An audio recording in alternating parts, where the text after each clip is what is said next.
बिस्मिल्लाहिर्रहमानिर्रहीम। अस्सलाम वालेकुम नाजरीन, आप देख रहे हैं हार्ड व्यूज़। मैं डॉक्टर मोहम्मद अरसलान फ़ारूक। आज 144 की खिलाफ वर्जी की बुनियाद के ऊपर पुलिस ने हाथों में डंडे उठाकर पीटीआई के कारकुनान की गाड़ियों को बुरी तरह से निशाना बनाया, उनका इमलाक का नुकसान किया और फिर कारकुनान को गिरफ्तार भी कर लिया। इमरान खान साहब, जिन्होंने आज दाता दरबार तक एक इंतखाबी रैली निकालनी थी और अपने बाकायदा इंतखाबी मुहिम का आगाज़ करना था, वो इंतखाबी मुहिम आज दफ़ा 144 की वजह से एग्जीक्यूट ना हो सकी।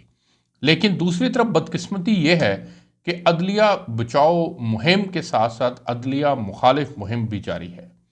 आज अदलिया मुतनाज़ा हो चुकी है या उसे मुतनाज़ा करने की कोशिश की जा रही है।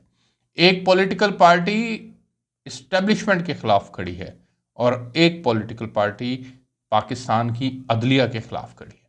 पाकिस्तान इस वक्त इंतहाई मुश्किल दौर से गुजर रहा है। पाकिस्तान की सियासत इंतहाई मुश्किल दौर से गुजर रही है।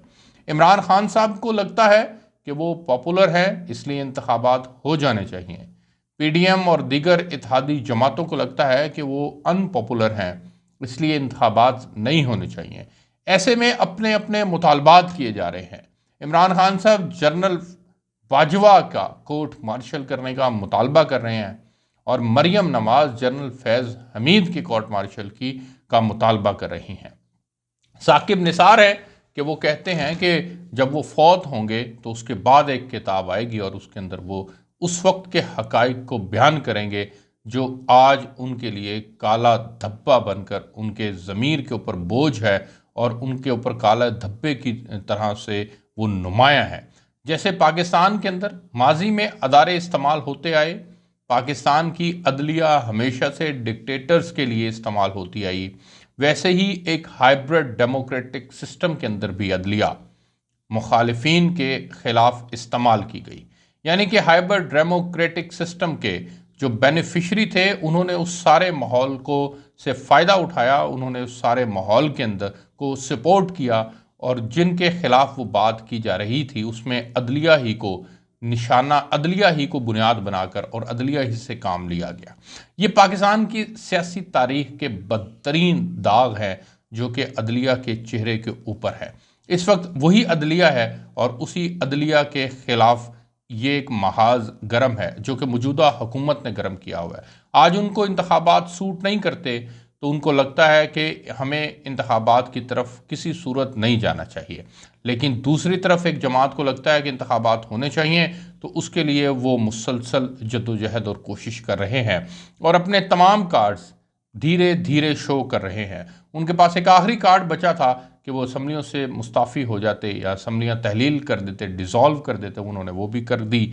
और फिर आज एक बड़ी ख़बर उनके लिए ये है कि पंजाब में ज़िमनी इंतखाबात के लिए इलेक्शन कमीशन ने शेड्यूल का ऐलान कर दिया है। 30 अप्रैल को इंतखाब होगा, उसके लिए कागजात नामजदगी 10 से 12 मार्च के दौरान और फिर उसके बाद विड्रॉल 7 अप्रैल से पहले और फिर इसी तरह से 30 अप्रैल को इंतखाबात होंगे।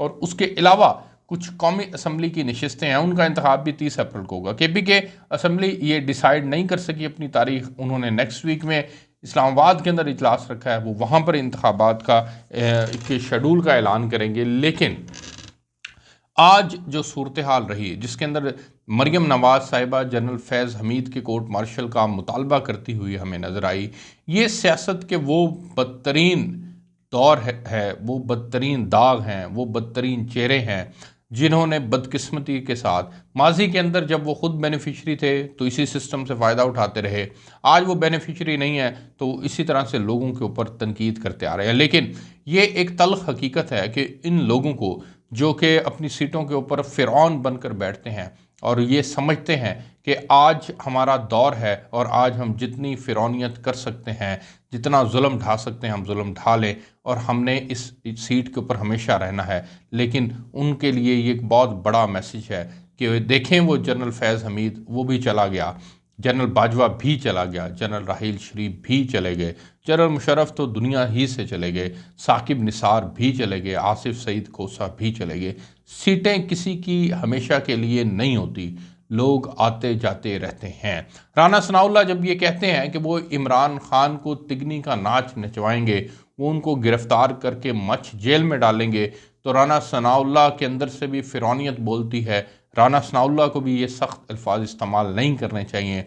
और जब इमरान खान कहते हैं कि वो इक़्तिदार में आए तो वो इनके ख़िलाफ़ ये कर देंगे और वो कर देंगे, और मैं राना सनाउल्लाह तुम्हें मूँछों से पकड़ के घसीटूँगा, तो ये भी फिरौनियत है।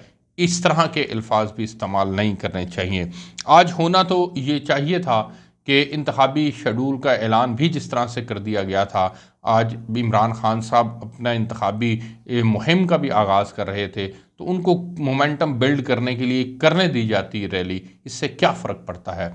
लेकिन दफ़ा 144 की खिलाफ वर्जी का बहाना बनाकर आप लोगों ने कारकुनान के ऊपर वो केमिकल वाला पानी भी उनके ऊपर जो है वो डाला, और वाटर कैनन का आपने इस्तेमाल किया, आपने शेल्स का इस्तेमाल किया, जो कि नहीं होना चाहिए। क्योंकि सियासी जमातों को सियासी सरगर्मियों से रोकना ये डेमोक्रेसी के अंदर नहीं होता। ये डिक्टेटर्स किया करते हैं। मार्शल के दौर के अंदर ये बातें होती हैं। हमें याद है मार्डी की तहरीक को कुचला जाता था, हमें याद है जनरल ज़ियाउल हक उसको कुचला करते थे, हमें याद है कि उस वक्त अयूब खान के ख़िलाफ़ भी तहरीकें जब उठती थी तो उनको भी कुचल दिया जाता था। जुल्फ़िकार अली भुट्टो ने भी पीएनए को कुचलने की कोशिश की थी, लेकिन बहरहाल आज मुशर्रफ ने एआरडी को कुचलने की कोशिश की थी, सियासी जमातों को कॉर्नर किया था। लेकिन आज तो डेमोक्रेटिक गवर्नमेंट है, और डेमोक्रेटिक गवर्नमेंट को किसी सूरत ये सूट नहीं करता कि वो एक पॉलिटिकल पार्टी के फंडामेंटल राइट्स के ऊपर कॉम्प्रोमाइज़ करते हुए उनको पॉलिटिकल एक्टिविटीज़ से रोके। तो ये नहीं होना चाहिए। मुझे इजाज़त दीजिए, मैं यहाँ पर आपको रिपोर्ट कर रहा था, ये नहीं होना चाहिए। सियासत के ये बदनवा गंदे चेहरे जो हैं वो सामने नहीं आने चाहिए। फर्दर आपको जो भी चीज़ें हैं वो रिपोर्ट करते रहेंगे। लेकिन एक चीज़ तय है कि इस वक्त तमाम स्टेक होल्डर्स को ये फ़ैसला कर लेने की ज़रूरत है कि आइंदा किसी सूरत भी हम एक दूसरे के लिए जो है वो सहूलतकार नहीं बनेंगे, और दूसरे के ख़िलाफ़ सहूलतकार नहीं बनेंगे, बल्कि हम अपने मसाइल पार्लियामेंट के फोरम से बैठकर हल करेंगे। मैं आपको यहाँ से रिपोर्ट कर रहा था। फर्दर चीज़ें शेयर करते रहेंगे। याद दीजिए। अल्लाह हाफ़िज़।